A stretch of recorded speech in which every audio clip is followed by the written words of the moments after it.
Islam dan mental health, menemukan kedamaian dalam iman. Assalamualaikum warahmatullahi wabarakatuh. Saudaraku yang insya Allah dimuliakan Allah, semoga kita selalu dalam keadaan sehat walafiat. Amin ya rabbal alamin. Di zaman sekarang, banyak orang merasa hidupnya penuh tekanan. Kerjaan numpuk, tugas tidak kelar-kelar, media sosial bikin kita merasa, kok hidup saya gini-gini aja? Kalau sudah gini, stres dan overthinking datang tanpa diundang. Nah, Islam sebenarnya sudah memberikan resep jitu untuk kesehatan mental kita. Gimana caranya? Yuk, kita bahas satu persatu. 1. Islam, agama yang bikin hati tenang. Kalau ditanya, apa sih yang paling kita cari dalam hidup? Jawabannya pasti, ketenangan. Mau punya uang banyak, kerjaan mapan, atau punya pasangan idaman, ujung-ujungnya semua orang cuma pengen bahagia dan damai. Islam sendiri berasal dari kata salam, yang artinya kedamaian. Islam mengajarkan bahwa ketenangan sejati bukan dari barang-barang mewah atau pencapaian duniawi, tapi dari hati yang selalu dekat dengan Allah. Allah sudah memberitahu kuncinya dalam Al-Quran. Ingatlah, hanya dengan mengingat Allah, hati menjadi tentram. Quran Surat Ar-Ra'd ayat 28. Seringkali kita mencari ketenangan dengan cara yang salah. Ada yang mencari hiburan di media sosial, berharap like dan komentar bisa bikin hati lega. Ada yang lari ke makanan, belanja, atau bahkan mencari validasi dari orang lain. Padahal semua itu cuma bikin kita tenang sementara. Habis itu, galau lagi. Nah, kalau kita mulai membiasakan diri untuk lebih banyak berzikir dan mengingat Allah, hati kita bakal lebih stabil, tidak gampang cemas, dan lebih damai menghadapi hidup. 2. Tawakal, pasrah, bukan berarti pasif. Kita seringkali overthinking, takut gagal, takut tidak sukses, takut masa depan suram. Padahal Islam mengajarkan konsep tawakal, yaitu menyerahkan semuanya kepada Allah setelah kita berusaha maksimal. Ini bukan berarti kita malas-malasan dan berharap rezeki jatuh dari langit, tapi kita percaya bahwa segala usaha kita sudah Allah atur dengan cara terbaik. Allah berfirman, "Dan barang siapa bertawakal kepada Allah, niscaya Allah akan mencukupkan keperluannya." Quran Surat At-Talaq ayat 3. Kita sering stres karena ingin mengendalikan segalanya. Padahal ada banyak hal di luar kendali kita. Mau sekeras apapun kita berusaha, hasilnya tetap Allah yang menentukan. Jadi, setelah berusaha, let go and let God. Yakin saja bahwa apapun yang Allah kasih, itulah yang terbaik buat kita. Daripada capek mikirin hal yang tidak bisa kita kontrol, lebih baik kita fokus memperbaiki diri dan menikmati prosesnya. 3. Salat, bukan cuma rutinitas tapi healing terbaik. Pernah tidak sih merasa hidup ini berat banget, terus habis sholat malah jadi lebih tenang? Itu bukan kebetulan. Salat 5 waktu itu bukan sekadar kewajiban, tapi juga cara Allah mengajarkan kita untuk pause sejenak dari kesibukan dunia. Rasulullah SAW bersabda, keadaan paling dekat seorang hamba dengan Rabb-nya adalah ketika ia dalam keadaan sujud. Hadis riwayat Muslim. Salat itu seperti recharge buat hati dan pikiran kita. Waktu sujud, kita bisa curhat langsung kepada Allah. Kalau lagi stres, coba deh sujud lebih lama. Rasakan setiap kata doa yang kita ucapkan. Kadang kita sibuk cari tempat liburan buat self-healing, padahal ketenangan terbaik itu ada di sajadah kita. 4. Sabar, senjata mental health yang super kuat. Hidup itu tidak selalu sesuai rencana. Ada kalanya kita kena cobaan, gagal dalam sesuatu, atau bahkan kehilangan orang yang kita sayang. Tapi, kalau kita punya kesabaran, kita tidak akan mudah jatuh. Islam mengajarkan bahwa sabar itu bukan cuma soal menahan emosi, tapi juga menerima takdir Allah dengan lapang dada. Allah berfirman, sesungguhnya Allah bersama orang-orang yang sabar. Quran Surat Al-Baqarah ayat 153. Kadang kita pengen hasil instan, maunya semua berjalan sesuai keinginan. Tapi hidup itu proses. Ibarat masak, kalau apinya kebesaran karena tidak sabaran, malah gosong. Jadi, belajar sabar itu penting untuk kesehatan mental kita. Bukan berarti tidak boleh kecewa, tapi jangan sampai kecewa itu bikin kita menyerah. 5. Bersyukur.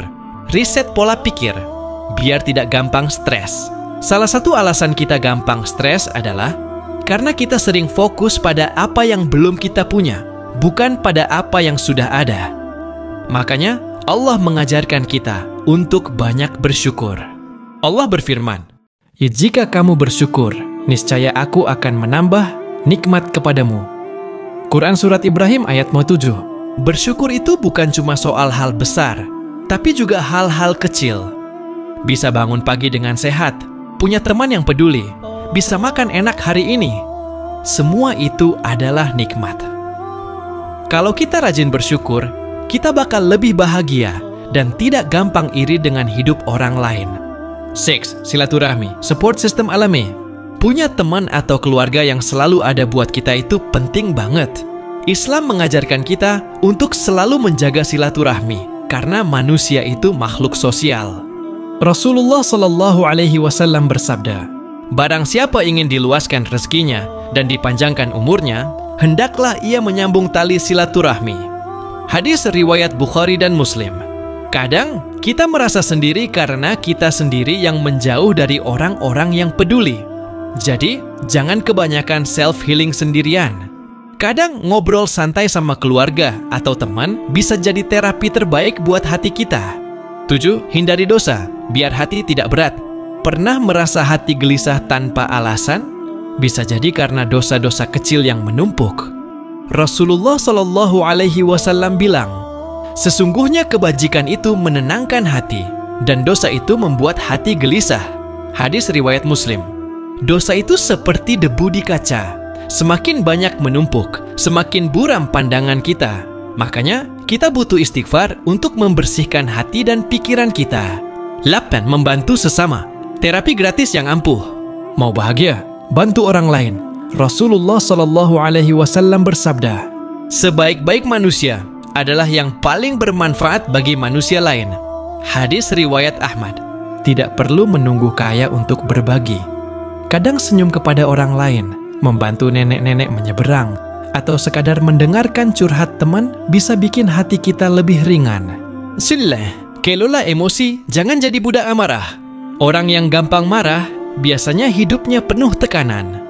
Rasulullah Shallallahu Alaihi Wasallam bersabda, "Orang kuat bukanlah yang pandai bergulat, tetapi orang kuat adalah yang mampu mengendalikan dirinya saat marah." Hadis riwayat Bukhari dan Muslim. Jadi, kalau ada yang nyelip di jalan pas kita lagi naik motor, tahan emosi. Daripada ngamuk-ngamuk, mending berzikir. 10. Berharap hanya kepada Allah.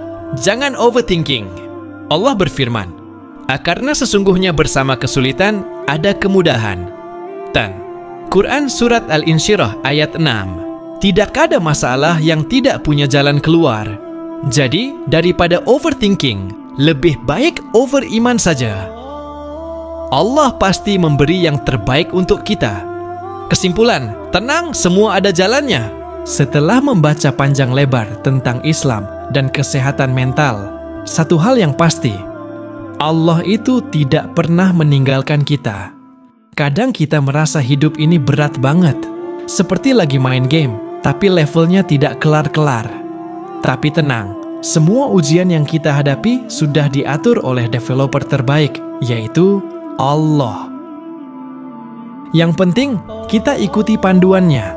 Sabar, salat, tawakal, dan jangan lupa bersyukur. Bayangkan kalau kita hidup tanpa Islam. Pagi stres mikirin kerjaan, siang pusing lihat orang lain sukses di media sosial, malam overthinking sampai tidak bisa tidur. Capek, bukan? Tapi Islam sudah memberikan kita cara agar tetap waras. Salat untuk riset, zikir untuk healing, sabar untuk menahan emosi, dan bersyukur untuk menikmati hidup. Jika ini kita terapkan, insya Allah mental kita bakal sekuat bajai, bukan selemah tisu terkena air. Kadang kita juga perlu ingat, hidup ini bukan perlombaan siapa yang paling sukses atau paling bahagia duluan. Semua orang punya garis waktu masing-masing, jadi tidak usah panik kalau hidup kita belum seperti yang kita impikan. Yang penting, kita tetap berjalan sambil percaya bahwa Allah sudah menyiapkan kejutan terbaik untuk kita di waktu yang tepat. Jadi, santai saja. Jangan buru-buru, nanti jatuh. Yang paling penting, jangan lupa punya hubungan baik dengan Allah dan sesama manusia. Islam mengajarkan kita untuk tidak hidup sendirian dalam kesedihan. Kalau lagi galau, curhat kepada Allah dulu, baru kepada teman-teman yang bisa dipercaya. Jangan malah curhat di status WhatsApp dengan kode-kode yang bikin orang kepo tapi tidak mau nanya. Itu malah bikin tambah stres. Terakhir, yuk kita mulai pelan-pelan. Tidak usah langsung berubah jadi super alim dalam semalam. Cukup tingkatkan ibadah, jaga hati, dan belajar menikmati hidup dengan cara yang Allah ridhoi. Ingat, dunia ini cuma sementara, jadi jangan terlalu dibawa serius seperti ujian nasional. Santai, hadapi dengan iman, dan tetap senyum. Kalau Allah ada di hati, apalagi yang kita takutin? Ya kan? Dah dulu bro, wassalamualaikum warahmatullahi wabarakatuh.